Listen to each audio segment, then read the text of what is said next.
आंध्र प्रदेश में ख्वातीन के लिए मुफ्त बस सफ़र की स्कीम स्त्री शक्ति 15 अगस्त से शुरू हो रही है। स्कीम का मकसद औरतों को नकल व हमल की सहूलियात फराहम करना है। स्कीम के तहत औरतें रियासत में कहीं भी बसों में मुफ्त सफ़र कर सकेंगी। हुकूमत ने 6,700 बसों में इस स्कीम को लागू करने का फैसला किया है।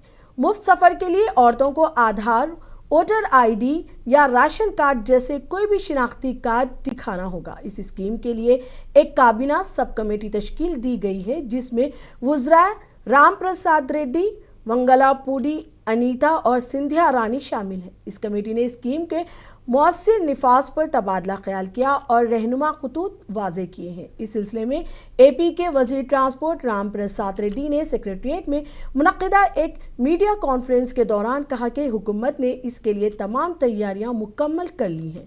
उन्होंने कहा कि रियासती हुकूमत इसके लिए हर साल तकरीबन 2000 करोड़ रुपयों का बोझ बर्दाश्त करेगी।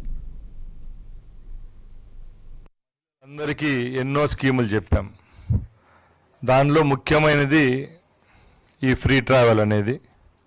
దాంట్లో లక్షలాది మంది మహిళలకు ఈ స్కీమ్ ద్వారా మంచి జరుగుతుందనే సదుద్దేశంతోనే దీన్ని ఎన్నికల హామీగా ఇవ్వడం జరిగింది.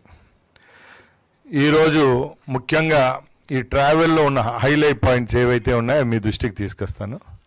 ముఖ్యంగా ఇంటర్ స్టేట్ అంటే రాష్ట్రంలో ఎక్కడి నుంచి ఎక్కడికైనా ట్రావెల్ చేసే మహిళలకు ఫ్రీ సౌకర్యం జీరో టికెటింగ్ విధానంలో ఇవ్వడం జరుగుతుందని తెలియజేసుకుంటున్నాం. ఒకటి